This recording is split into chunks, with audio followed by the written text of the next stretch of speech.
You statements are the typical way that people communicate nowadays. We tell the person what they did or did not do, whether it was right or wrong, and what he or she should or should not be doing. More often than not, these statements sound like accusations and blame. They convey judgment. No one likes being judged, and it closes down communication lines.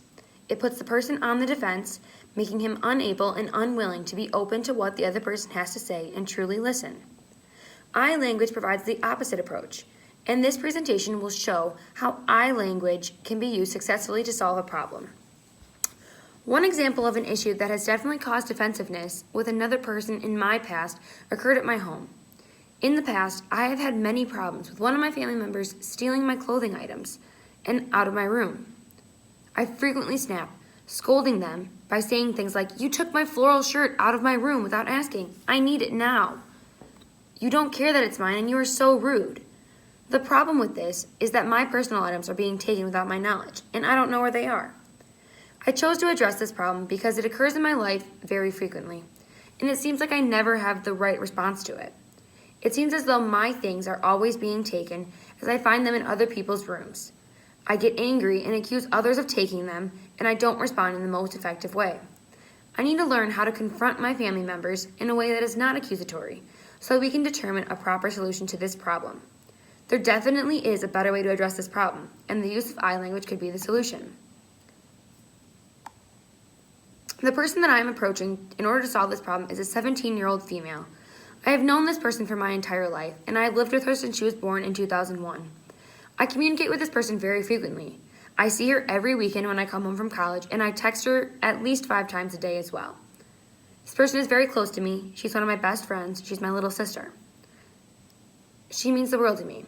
That being said, we do occasionally fight, and it is usually related to the issue of her stealing my clothes without asking. Using I language allows the speaker to take responsibility for their emotions, acknowledging and understanding them better.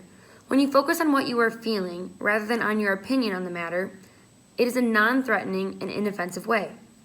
It doesn't make the person jump to their defense with all shields up, and instead allows them to drop their guard.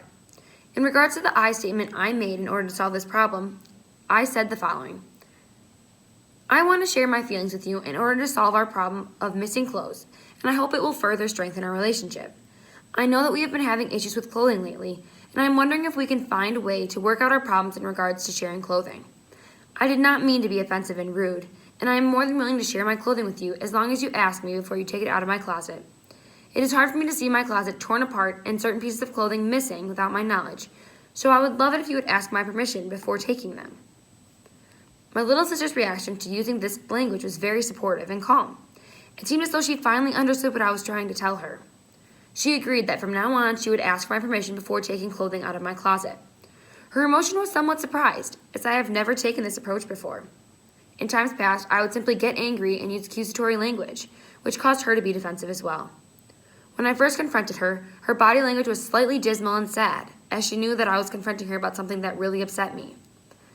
When I started talking while using the I language, she perked up and realized that I was not mad at her, and I wanted to find a better solution to this problem.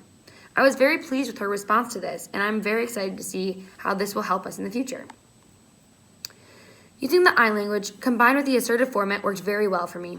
The I language allowed my sister and I to have a peaceful conversation about the problem at hand, and neither of us became defensive or accusatory. When we get in touch with our emotions and we share them, we create a bridge for the opposite person to also get in touch with how they are feeling.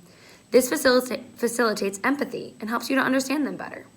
It makes one feel like you are opening up, nudging them to be there. Because of that, my little sister and I were able to solve our problem of sharing clothes in a more appropriate and effective manner. I do not believe that this problem would have been solved without the use of I language.